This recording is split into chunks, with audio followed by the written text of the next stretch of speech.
జ్ఞాపకం చేసుకున్నప్పుడు ఈమె యోసేపుకు ప్రధానము చేయబడిన తరువాత జాతి ఉంచింది. వారేకము కాక మునుపు ఆమె పరిశుద్ధాత్మ వలన గర్భవతిగా ప్రైజ్ గాడ్.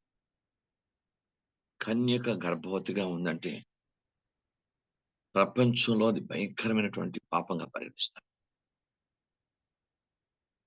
మామూలుగా శారీరక రీత్యా ఆలోచిస్తే చాలా బాధకరమైన పరిస్థితిగా ఆలోచిస్తారు. చాలా భయంకర పాపంగా ఆలోచిస్తారు.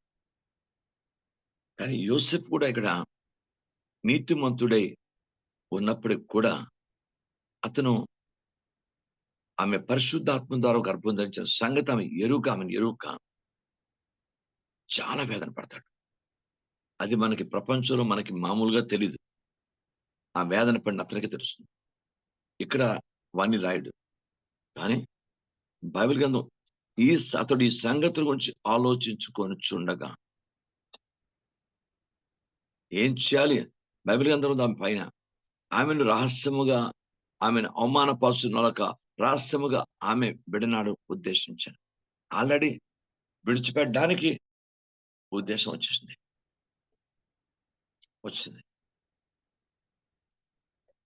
మరియమ్మతో గాబ్రియేలుతో మాట్లాడినట్టు యోసేపుకు తెలియదు. దేవుని వాక్యాన్ని మనం పరిశీలిస్తే బైబిల్ అతడు చాలా వేదన పడిపోతున్నాడు. చాలా టెన్షన్ భరించాడు. బైబిల్ గ్రంథం పరిశీలించాడు. చాలా టెన్షన్ భరించాడు. తర్వాత అతని ఆలోచన, అతని ఉద్దేశము, అతని లోపల ఉన్న సమస్త బాధ, భయము, ఆందోళన, యూదులు ఎక్కడ అతడు చిన్నబుచ్చబడతాడో, లేక ప్రజల మధ్య ఎక్కడ చిన్నబుచ్చబడతాడో, ఎక్కడ దేవుని నామానికి అవమానం కలుగుతుందో. ఎందుకు అతను నీతిమంతుడు కనుక ప్రభువుకి అవమానం కలగకుండా చూసుకోవాలి. Praise lord. గుర్తుపెట్టుకోండి, ఈ మాట అందరూ అర్థం చేసుకోండి. మనం నీతిమంతులుగా ఉన్నాం కనుక మన వల్ల ప్రభువుకు అవమానం జరగకుండా జాగ్రత్త పడే పరిస్థితి సంఘంలో ప్రతి బ్రదర్కి, సిస్టర్కి, యవనస్తుడికి ఉంది. జాగ్రత్తగా గమనించాలి. నువ్వు నీతిమంతుడిగా ప్రభు దగ్గర ఉన్నావు. ప్రభు పాదాల దగ్గర యేసుక్రీస్తు రక్తంలో కడగబడి పాప క్షమాపణ పొందుకొని తండ్రి కుమార పరిశుద్ధాత్మనామములో బాప్తిసం పొందుకొని నీతిమంతుడిగా చేయబడ్డావు కనుక నీకు ఒక బాధ్యత ఉంది, నీకు ఒక భారం ఉంది. ఏంటంటే నువ్వు ఏ పరిస్థితులు కూడా నీ వల్ల దేవునికి అవమానం రాదు. జాగ్రత్తగా గమనించండి. ఇది ఒకటి. రెండో విషయం, నీవు అవమానపరచకూడదు. జాగ్రత్త గమనించాలి. నువ్వు ఎవరిని అవమానపరచద్దు. లేఖనాలు స్పష్టంగా రాయబడింది. ఆమెను అవమానపరచనోళ్ళక విడనాడని ఉద్దేశించారు. మనం దేవుణ్ణి అవమానపరచకూడదు, ఎవరిని అవమానపరచదు. నువ్వు మనం నీతిమంతులు కదా. అక్కడ యోసేపు నీతిమంతుడై ఉండి ఆమెను అవమానపరచనోళ్ళకను ఉద్దేశించి ఆమెను విడనాడడానికి ఉద్దేశించాడు. అవమానపరచడం జాగ్రత్తగా గమనించాలి. ఆయన పాత్ర చాలా మంచి పాత్రను పోషించాడు ఆయన యోసేపు. దేవుని బిడ్డలు ఈ రోజు జాగ్రత్తగా ప్రభు పాదాల దగ్గర జ్ఞాపకం చేసుకుంటే, రెండో విషయం, ఆమె పరిశుద్ధాత్మల గర్భం ధరించింది. నేను మీకు చెప్పాను, సంఘంలో ప్రతి ఒక్కరూ శారీరకంగా అయితే గర్భం కడుపు, ఆత్మీయంగా అయితే గర్భం హృదయం. పరిశుద్ధాత్మల గర్భం దాల్చే దైవిక ప్రతి బిడ్డ గొప్ప శక్తివంతమైనటువంటి స్థాయికి ఆశించబడతారు. పరిశుద్ధాత్మ ద్వారా గర్భం ధరించిన బిడ్డ చాలా దేవుడు ఉన్నతమైన ఆశీర్వాదాలు తీసుకుంటాడు. దేవునికి స్తోత్రం. ఎలాగూ అంటే బైబిల్ గ్రంథంలో భక్తుడైన పౌలు చూడండి, భక్తుడైన పౌలు మొదటి కొరింథీయులకు రాసిన పత్రికలో ఈ మాట మనకు చెప్తాడు. నేను మన ఈ మధ్యన మీకు చదివి వినిపించాను. ఎంతమందికి గుర్తుందో నాకు తెలియదు. 4వ అధ్యాయం 15-16 వచనాలు. మొదటి కొరింథీయులకు క్రీస్తునందు మీకు ఉపదేశకులు 10,000 మంది ఉన్నను తండ్రులు అనేకులు లేరు. క్రీస్తు సువార్త ద్వారా నేను మిమ్మల్ని కనిపి కనుక మీరు నన్ను పోలి నడుచుకున్న వారు ఉండవలనని మేము బ్రతిమాలు కొనుచున్నాను. అది పరిశుద్ధాత్మ. మీకు అదేందా? సర్వోన్నతమైన దేవుని శక్తి కమ్ముకున్న తర్వాత మరి మరియమ్మ ఆమె గర్భం ధరించింది. ఎందుకంటే క్రీస్తు శరీరధారిగా ఈ లోకానికి రావాలి కనుక, వాక్యమే శరీరంగా, క్రీస్తు ఆత్మ పిండముగా దేవుడు అతన్ని శరీరధారిగా మనకు లోకానికి అనుగ్రహించడానికి గర్భంలో పెట్టాడు. కానీ ఇప్పుడు బైబిల్ గ్రంథం దేవుని వాక్యంలో ఉంది. ఇప్పుడు ఉదయం గర్భం కనుక, ఉదయమే క్రైస్తవుడి గర్భం కనుక బైబిల్ గ్రంథం చెప్తుంది. ఇప్పుడు ఉదయంలో ఆత్మ ద్వారా బిడ్డలను కనే దైవిక అద్భుతమైన పరిస్థితికి మనం వెళ్ళాలి. అదే ఫలభరితమైన జీవితం. దేవునికి స్తోత్రం. హల్లెలూయా. కనుక దేవుని గ్రంథం చెప్తుంది, నీతిమంతుడైన యోసేపు పరిస్థితి వేరు. అక్కడ ఆయన నీతిమంతుడిని ఎవరిని తాను అవమానపరచలేదు. క్రైస్తవుడు విడిచిపెడతావు ఉద్దేశం వచ్చాడు. గుర్తుపెట్టుకోండి, మనం అవమానపరచొద్దు. నువ్వు అవమానపడద్దు, నువ్వు అవమానపరచబడద్దు. జాగ్రత్తగా దేవుని పాదాల దగ్గర మీరు జాగ్రత్తగా ఉండాలి. మన వల్ల ప్రభువుకి అవమానం రాకూడదు. మనం ఎవరిని అవమానపరచకూడదు. దేవునికి స్తోత్రం. అలాగ ఆయన జీవితంలో గొప్ప దైవిక సాక్షిగా ఇంత ఆలోచించుకుంటున్న పరిస్థితి ఉన్నప్పుడు అతనికి ప్రభు దూత ప్రత్యక్షమే, ఆయన దావీదు కుమారుడైన యోసేపు, నీ భార్య అయిన మరియను చేర్చుకుంటూ భయపడకము. ఆమె గర్భం ధరించినది పరిశుద్ధాత్మ వల్ల కలిగింది. ఆమె యొక్క కుమారుని కనును తన ప్రజలను వారి పాపం నుండి ఆయన్ని రక్షించును గనుక ఆయనకు యేసు అని పేరు పెడుతుంది. గాబ్రియల దూత మాట్లాడినట్టు లేఖనం చెప్తున్నాయి. దేవునికి స్తోత్రం. యోసేపు పాత్ర ఎంత బరువైన, ఎంత బాధ్యత గల, ఎంత భారమైన, ఎంత దైవికమైన పాత్రను ఆయన పోషించాడు. దేవునికి స్తోత్రం. ఇక్కడ రెండో సంగతి కూడా మీకు చెప్పి క్లుప్తమైన మాటలోనే ముగించేస్తాను. ఎక్కువ టైం తీసుకొని. Praise God. 13వ వచనం నుంచి అదే మొదటి అధ్యాయం రెండవ మత్తయి సువార్త 2:13. మత్తయి సువార్త 2:13. వారు వెళ్ళిన తరువాత ఇదిగో ప్రభువు దూత స్వప్నముందు యోసేపునికి ప్రత్యక్షమై హేరోదు ఆ శిశువును సంహరింపవలని ఆయన వెతకబోచున్నాడు కనుక నీవు లేచి ఆ శిశువును ఆయన తల్లిని వెంటబెట్టుకుని ఐగుప్తునకు పారిపోయి నేను నీతో తెలియజేసే వరకు అక్కడనే ఉండమని అతనితో చెప్పాను. గమనించండి, బిడ్డను ఎక్కడికి తీసుకువెళ్ళమంటే అక్కడ తీసుకువెళ్ళాడు. యోసేపు నీతిమంతుడు గనక దేవుడు తను ఆశ్రయించాడు. తల్లి మరియమ్మ ప్రసవించారు. యేసు ప్రభు పుట్టాడు. ఇప్పుడు ఆ శిశువుని ఎక్కడికి తీసుకువెళ్ళమంటే అక్కడ తీసుకువెళ్ళాడు. నువ్వు ఐగుప్తును తీసుకెళ్ళమంటే ఐగుప్తు తీసుకెళ్ళాడు. హేరోదు చనిపోయినంత వరకు కూడా అక్కడే ఉండమని చెప్పాడు. నేను చెప్పినంత వరకు నువ్వు అక్కడే ఉండు. దీని అర్థం ఏమిటి? దీన్ని ఆత్మీయంగా అనువర్తింప చేసుకోండి. దేవునికి స్తోత్రం కన్నుగాక. ఇప్పుడు యేసుక్రీస్తు బాలుడు కాడు. ఆల్రెడీ సర్వశక్తి మహాపరిపక్వమైనటువంటిది సర్వశక్తి దేవుడైన, సర్వోన్నతమైన ప్రభు అయిన. ఇప్పుడు ఆయన మనం ఎక్కడికి దేవుడు ప్రేరేపిస్తే నువ్వు తీసుకుని వెళ్ళాలి. నీ హృదయంలో ఆయన పెట్టుకొని నువ్వు తీసుకుని వెళ్ళాలి. ఎలాగా? బంధువులింటికి, మిత్రులింటికి, స్నేహితులింటికి, తెలిసిన వారింటికి, అన్యులింటికి, లేకపోతే ఎక్కడెక్కడ పెద్ద పెద్ద అధికారులకి, ఎక్కడికి నువ్వు ఆయన్ని తీసుకుని వెళ్ళమంటే నువ్వు అక్కడికి ఆయన తీసుకుని వెళ్ళాలి. ఆసియా వద్దని చెప్పాడు దేవుడు. పరిశుద్ధ ఆసియాను మానేశాడు. నువ్వు రోమా వెళ్ళన్నాడు, లేదా యెరూషలేం వెళ్ళమన్నాడు. ఇంకో దగ్గర ఎక్కడికి వెళ్ళమంటే పౌలు అక్కడికి యేసు ప్రభువు తీసుకుని వెళ్ళాడు. అనగా ఆయన హృదయంలో యేసుని కలిగి ఆయన ఆ సువార్తను తీసుకుని వెళ్ళాడు. నువ్వు ఆయన ఎక్కడికి వెళ్ళమంటే అక్కడ వెళ్ళాడు. ఇది కాదు, అది కాదు, అలాగని చెప్పలేదు. నువ్వు ఎక్కడికి వెళ్ళమంటే అక్కడికి వెళ్ళాడు. ఇక్కడ బైబిల్ గ్రంథం దేవుని వాక్యం చెప్తుంది, నేను ఐగుప్తుకు వెళ్ళమన్నాడు. శిశువుని తీసుకొని ఐగుప్తుకు వెళ్ళిపో. ఎందుకు? అక్కడ ప్రవచనం నెరవేర్చబడింది. దేవుడు ఐగుప్తు నుంచి నా కుమారుని నేను పిలుచుతున్నాను. ప్రవచనం అక్కడ నెరవేర్చబడింది. ప్రవక్తల ప్రవచనం. దేవునికి స్తోత్రం. బైబిల్ గ్రంథంలోనే నేను ఐగుప్తు నుంచి నా కుమారుని పిలిచిస్తాను. కీర్తనకారుడు రాస్తాడన్నమాట. దేవునికి స్తోత్రం. బైబిల్ మన ఆ దైవ ప్రవచనం నెరవేర్చ. ఎందుకు? ఐగుప్తు అంటే లోకం. ఈ లోకంలో ఆయన నువ్వు ఎక్కడికైనా తీసుకుని వెళ్ళాలి. యు హ్యావ్ టు ఆయన్ని తీసుకొని ఎక్కడ పడితే తీసుకొని వెళ్ళి ఆయన్ని చూపించాలి, ఆయన్ని ప్రకటించాలి, ఆయన్ని కనపరచాలి, ఆయన ఎత్తుపట్టుకోవాలి. అప్పుడు మన జీవితం ఫలభరితులుగా ఆశించబడడానికి అవకాశం ఉంది. ఆయన నీలోనే పెట్టుకోకూడదు, నీ దగ్గరే ఉంచుకోకూడదు. నువ్వు అతనికి ఎవరికైనా ఇవ్వాలి. తండ్రిని దేవుడు క్రీస్తు నీకిచ్చాడు, నాకిచ్చాడు. నువ్వు యేసుని మరొకరికి ఇవ్వాలి. అలా నువ్వు యేసుని ఇస్తున్న కొలది యేసుని అభివృద్ధి పొందుకుంటాడు. యేసుని బాగా ఉన్నత స్థాయిలో ఎదుగుతాడు. ఎంతవరకు? క్రీస్తు స్వరూపం నీలో అంత కట్టబడి నాలో కట్టబడినంత స్థాయికి మనం ఎదుగుతాం. అలా క్రీస్తుని ఇస్తున్నంత వరకు, up to end of our life, మన జీవిత పర్యంతం వరకు కూడా అలా క్రీస్తును ఎవరికో ఇస్తూ మహిమ పొందుకుంటూ, వాక్యాన్ని మనం మహిమను పరుస్తూ, అలా ఘనపరుస్తూ, ప్రభువుని మహిమపరుస్తూ, అలా క్రీస్తుని ఇస్తూ వెళ్తున్నారు. దేవునికి స్తోత్రం కలుగును గాక. బైబిల్ గ్రంథం గమనించండి. అలా యేసు ప్రభుని ఇస్తూ, అలా పౌలు గారు తన జీవితంలో యేసుని ఇచ్చి ఇచ్చి ఇచ్చి ఇచ్చి తాను వేయపరుచుకున్నాడు. బైబిల్ గ్రంథం చెప్తుంది.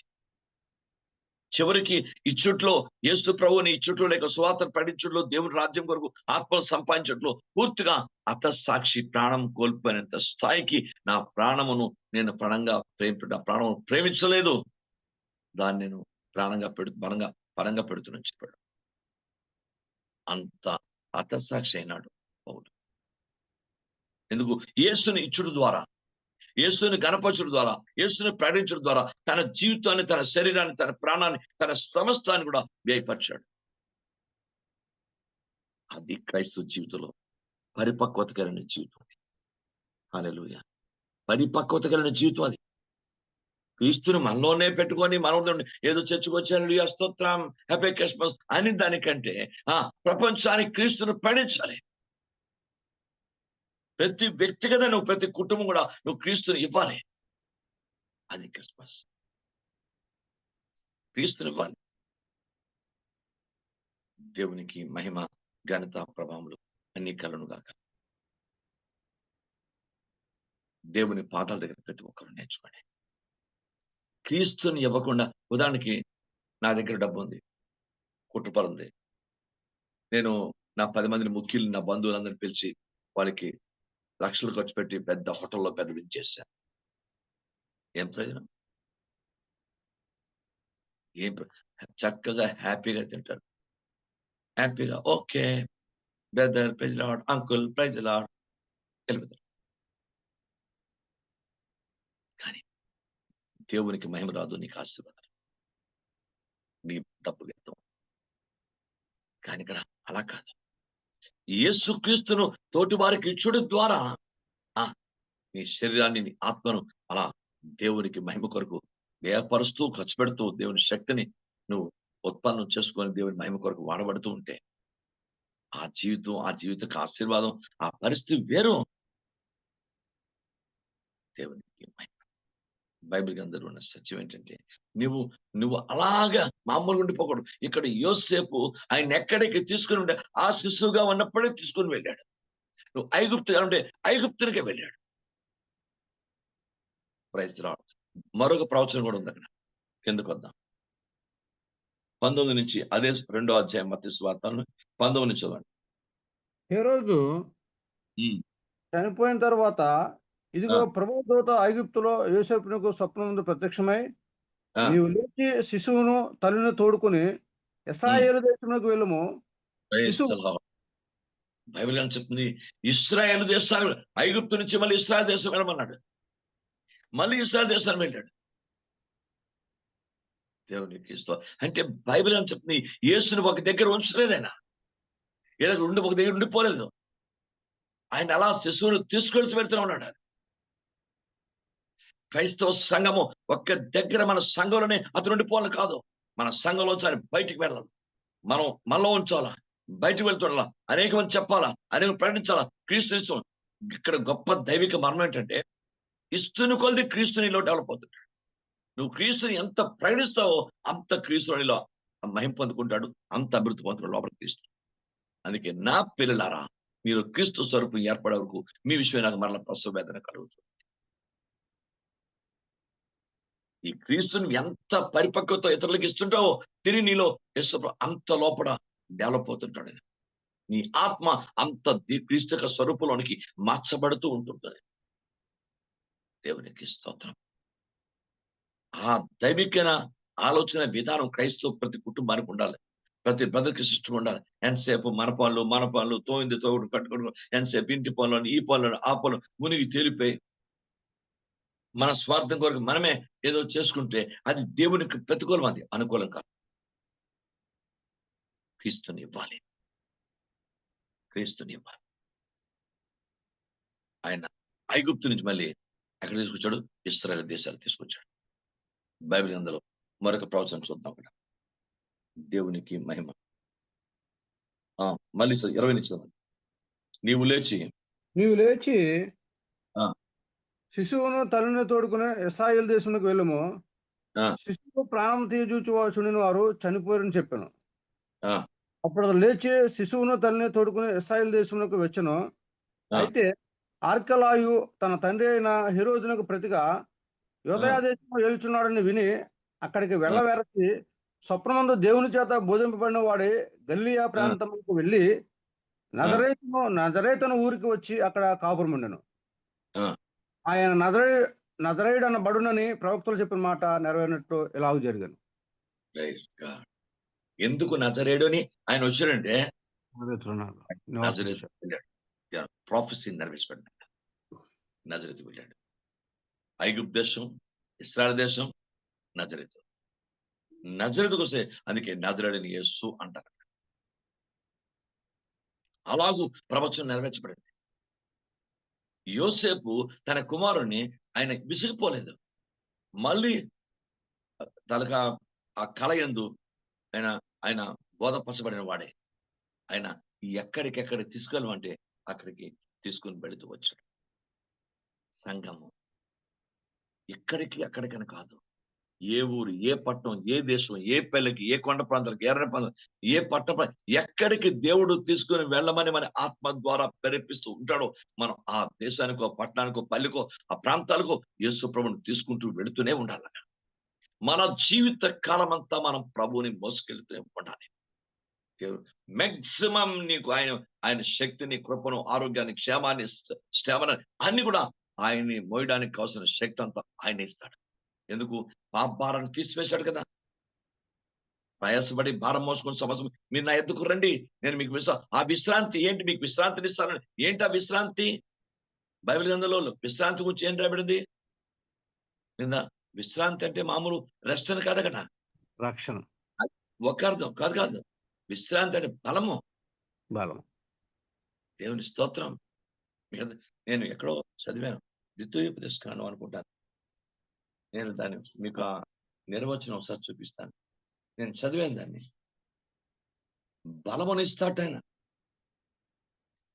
నిర్గమాకాండం ద్వితీయోపదేశకాండం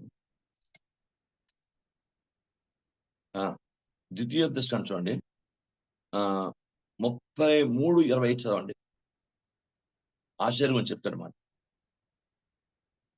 33వ అధ్యాయము 24-25 చదవండి. ఆషేరు చిట్టను ఆషేరు తన సహోదరుల కంటే ఎక్కువగా ఆశీర్వదింపబడును. అతను తన సహోదరుల కంటే కటాక్షం నందును తన పాపములను తైలంలో ముంచుకొనును. కమ్ములు ఇనుపవనియు ఇత్తడియునై ఉండును. నీ బ్రతుకు దినములలో నీకు విశ్రాంతి కలుగును. కింద ఫుట్ నోట్ ఏమని చూడండి. పాదరక్ష 2 పక్కన 3 ఉంది కదా, అది బలమని భాస్కర్ బలము. అది చూడాలి. బలము. దేవునికి స్తోత్రం. మీ ప్రయాసమై భారం అంతా పక్కన పెట్టి మీ భారం అంతా తీసివేసి మీకు బలానికి ఏంటి? ఆయన మోయడానికి కావలసిన బలము, కృపా బలము, ఆత్మబలం, వాక్యబలం, ప్రార్థన, అన్ని దైవిక బలం అంతా కూడా తీసుకువెళ్ళడానికి ఇచ్చేస్తాడు దేవుడు. దేవునికి స్తోత్రం. బలం. అందుకే ప్రయాసపడి భారం మోసుకొచ్చిన సమస్తం వాళ్ళ మీరు నా ఎత్తుకురండి, నేను మీకు విశ్రాంతి కలుగు చేస్తాను. మీరు నా ఎత్తుకురండి. బైబిల్ గ్రంథం చెప్తుంది, ఆయన మన పాపం మోసినప్పుడు ఆయన మనం మొయ్యమా? ఆయన మనం తీసుకుని వెళ్ళమా? కేవలం 3 నెలలకు ఒకసారి మనం మెగా స్వాతంత్రం కాదు, ప్రతి నెలలో మనం ఆయన మోసుకొని వెళ్ళాలి. ప్రతి రోజు ఆయన మోసుకుని వెళ్ళాలి. మాక్సిమం ఆయన ఎప్పుడు మనం మోసుకుంటూ వెళ్తూనే ఉండాలి. ఎందుకు? ఆ భారం మనకి ఇచ్చాడు, బాధ్యత మనకి ఇచ్చాడు. ఆయన చూపించవలసిన బాధ్యత మాక్సిమం ఎంతమందికి ఇస్తావో క్యాల్కులేట్ చేయబడుతుంది అక్కడ. దేవుని స్తోత్రం. పరమందు నీ ధనమును సమకూర్చున్నాడు అర్థం ఏంటి? నువ్వు ఎంతమంది క్రీస్తునిచ్చో అదే ఆత్మ సంపాదిస్తావు. ఆ ధనం ఎక్కడ పోర్చబడుతుంది? యేసు ప్రభువుని తీసుకుంటూ వెళ్తుండాలి. బైబిల్ గ్రంథంలో ఉన్న సత్యం అది.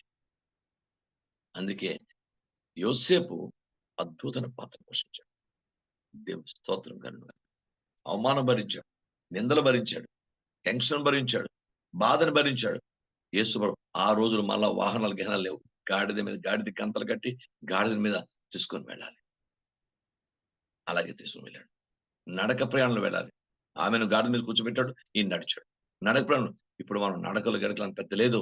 ఎక్కడ పడితే అక్కడ వెహికల్స్ వచ్చాయి, అన్ని ఉన్నాయి మనకి ఫెసిలిటీ. కానీ ఇప్పుడు మనం యేసుని తీసుకుని వెళ్ళడానికి మనం సంకోచించే ప్రసక్తి ఉండకూడదు. దేవునికి స్తోత్రం కలుగును గాక. నేనైనా మీరైనా తండ్రి పాదాల దగ్గర నేర్చుకొని, ప్రభా నా బ్రతుకు కాలమంతా నిన్ను మోసుకొని ఎవరికైనా ఇవ్వాలి. ఒక గాడిద మీద ప్రభా ఎలాగైతే యోసేపు తన భార్యను కూర్చోబెట్టి తీసుకుని వెళ్ళాడు. ఆ రోజు గాడిద పేరు మీద ఊరేగావు. అయితే నా జీవితంలో నాకు ఇచ్చిన ధన్యతను బట్టి నా హృదయాలను పెట్టుకొని, నా మనసులను పెట్టుకొని, నా బ్రతుకు కాలం అంతా, నా ఆయుష్ అంతా కూడా నేను మోసుకొని ఎంతో మందికి పల్లెకి పట్టపట్టని నిన్ను చూసుకుని వెళ్ళి అనేక మందికి నేను పరిచయం చేసి, అనేక మందికి నేను ఇచ్చి, అనేక మంది జీవితాల్లో ఆ రక్షణ కార్యం, ఆ క్రిస్మస్ కార్యం ఎవరి జీవితంలో యేసుక్రీస్తును మనం ఇస్తాం, వారి జీవితంలో యేసు పుడితే అది వారికి క్రిస్మస్ అవుతుంది, మనకు ఆశీర్వాదం. అది మనకి ఆత్మ లెక్క వస్తుంది, అది వాళ్ళకైతే వాళ్ళ జీవితంలో క్రిస్మస్ అయిపోతుంది. దేవుని స్తోత్రం కాక. కనుక నాకు మీకు కూడా పరిశుద్ధాత్మ ఉదయకాలం మాట్లాడుతున్నాడు. నువ్వు ఎప్పుడు మామూలుగా ఉండే ప్రయత్నం చేద్దాం. ఎక్కడ దగ్గర యేసుని తీసుకొని వెళ్ళి ఇస్తుండ ఈ జీవితం గొప్పగా దిపించబడుతుంది. అలా చేసిన భక్తులు అందరూ అపోస్తులు ప్రాణాలు కోల్పోయారు యేసు ప్రభు నిష్ఠలో. వాళ్ళ ప్రాణాలు దేవుడు ఆశ్రయించాడు, తగిన సత్కారం చేశాడు. వారిని అద్భుతంగా 12 సింహాసాలు 12 మందికి ఏర్పాటు చేశాడు. పౌలుకు నీతి కిరీటం ఇచ్చాడు. ఏం ఇచ్చిన చూడండి, దేవుడు ఈయనకి నీతి కిరీటం ఇచ్చాడు. వారిని కూడా పౌరుని ఉన్నతమైన పరలోకంలో మంచి స్థానంలో కూర్చోబెట్టాడు. ఎక్కడ దేవుడు ఎవరిని సిగ్గుపరచడు, దేవుడు మన కూడా సిగ్గుపరచడు. దేవా, యోసేపుకి ఇచ్చిన భారం బాధ్యత యేసుని చిన్నప్పుడే ఎక్కడ తీసుకుంటే అక్కడ తీసుకొని విసిగిపోకుండా, గలిబిడి చెందకుండా, ఏంటి బాధ, ఏంటి పరిస్థితి అనుకోకుండా గాడిద మీద నడిచాడు. చిన్న విషయం అండి. ఆమెను గాడిద ఎక్కించి నడిచి వెళుతూ ఆయన ఎక్కడ ఐగుప్తు నుంచి ఇశ్రాయేలు దేశానికి తక్కువ దూరం, అది ఆలోచించండి. తక్కువ దూరం, అది ఎన్ని మైళ్ళు దూరం ఉంటుందో కదా. ఆయన మోసుకొని వెళ్ళాడు.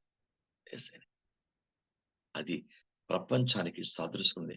ఆయన ఎక్కడ పడితే, ఎక్కడ దేవుడు ప్రేరేపిస్తే, ఎక్కడ పరిశుద్ధాత్మ ప్రేరేపిస్తే అక్కడ తీసుకుని వెళ్ళే దైవిక జీవితమే, దైవిక క్రియే క్రిస్మస్. దేవునికి స్తోత్రం.